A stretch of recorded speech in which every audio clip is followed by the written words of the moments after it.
On le sent, il y a beaucoup de nervosité dans l'air à quelques heures du match.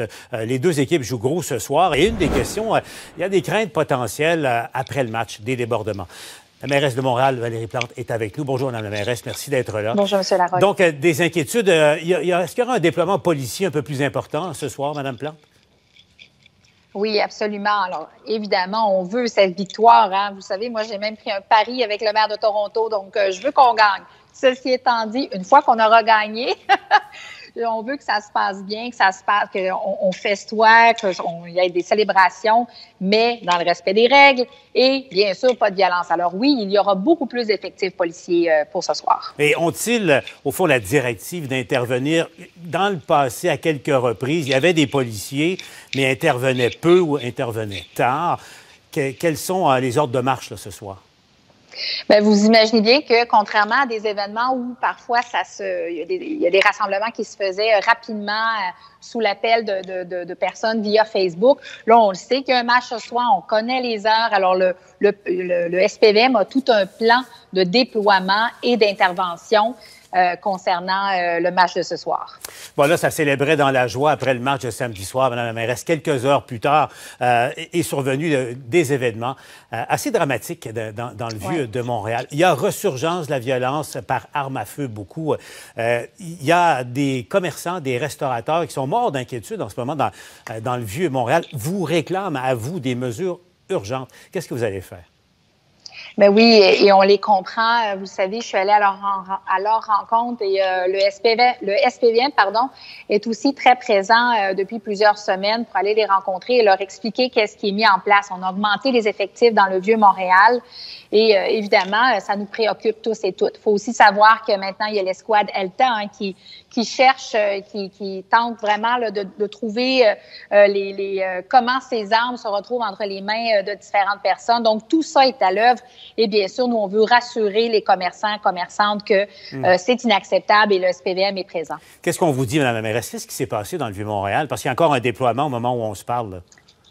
Là. Il n'est plus là. Hein. Il a quitté plus tôt aujourd'hui. Effectivement, la nuit dernière, vers 3 heures du matin, il y a eu des coups de feu et donc le SPVM a été dépêché. Il y a eu tout un périmètre. Il ne semble pas avoir de lien entre, le déconfinement et cet événement-là, mais ça s'inscrit encore une fois dans cette utilisation plus importante d'armes à feu dès qu'il y a un conflit. Et de là, la pertinence de l'escouade Delta qui est spécialisée à trouver la présence d'armes sur le territoire de la Ville de Montréal. Avouez que c'est quand même inquiétant pour vos commettants qui vous écoutent, là. Oui, absolument. Absolument. Et c'est pour ça que cette présence accrue des policiers, elle est aussi très importante. Quand on est dans l'Est de Montréal, on travaille beaucoup avec les organismes communautaires aussi parce qu'on sait que la prévention de la violence et se fait avec les organismes. Dans le Vieux-Montréal, c'est beaucoup avec le SPVM et les élus locaux. On a l'impression que tout ça arrive en même temps avec le déconfinement, avec la fièvre du hockey. Vous avez vu Régis Labaume à Québec qui décide de limiter la consommation d'alcool de 11 h le matin à 20 h le soir les fins de semaine. Songez-vous à faire la même chose à Montréal, Mme Plante?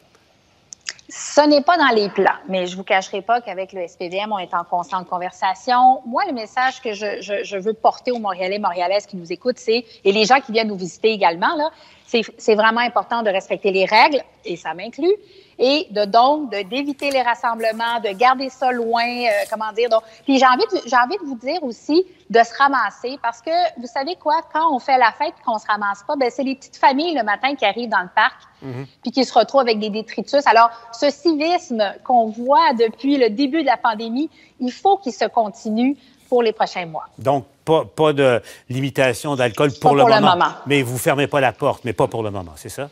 Exactement. Mme Plante, vous avez effleuré le sujet. Revenons à ce qui s'est passé vendredi sur la terrasse. Vous avez fait votre acte de contrition. Tiens, vous n'avez pas respecté les règles. J'ai vu vos explications également. Donc, qu'est-ce qui va changer chez vous à compter de maintenant?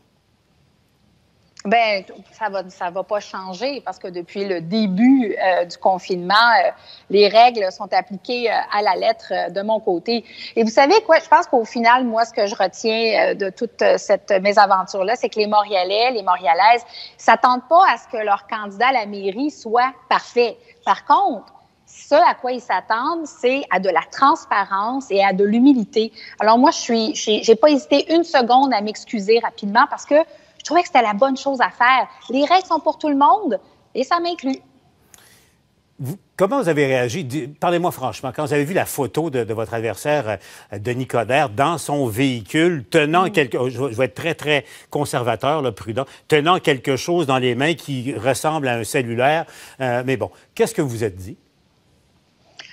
Bien, écoutez, comme n'importe quel être humain, je me suis dit, bien, les erreurs, ça peut se produire. Je pense que là où c'est malheureux, puis j'en reviens à l'opinion de l'ensemble des Québécois, c'est que il faut faire preuve d'humilité. Il faut être capable d'admettre une erreur.